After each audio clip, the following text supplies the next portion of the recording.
ناجح الزكري رئيس غرفة المقاهي ونائب رئيس الغرفة الوطنية لأصحاب المقاهي.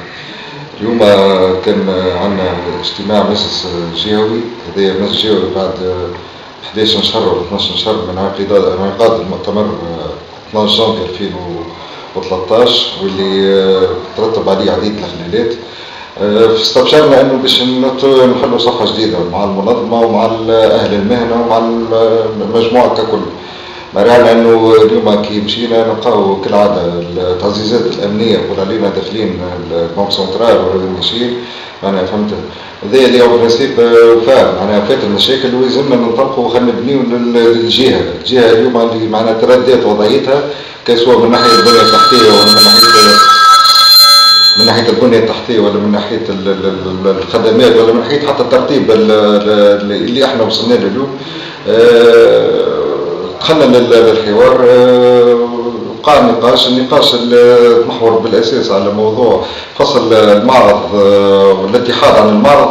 هذا الموضوع هذا اللي أرق العديد من النقابيين واللي ساهموا من ابائهم الى يومنا هذا في الصرح العظيم.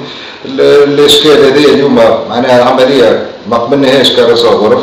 ماهوش منطقي انه سامحني في عمليه الفصل مهدين انه باش يجي نهار يخرجونا حتى من الشيء اللي كونته الاجيال معناها الاباء والمخرطين والنقابيين واللي بنوه حجره حجره. اليوم احنا اصبحنا في وضعيه لا يحسد عليها، معناها غرباء في منظمتها. ابسط القواعد معناها اللي يلزمنا نتوفروا عليهم اللي بنيناهم اليوم سلبت. الحوار تمركز على الموضوع هذا بالاساس، واليوم هنا اكثر من اي وقت مضى يجب وضع نقاط الحروف بالنسبه لموضوع المعرض والاتحاد. الاتحاد في وضعيه تابعه، الاتحاد يلزم النقابيين الكل تتلفف من اجله، من اجل مصلحه الجهه، يزينا من التفرقه، يزينا من التشتت.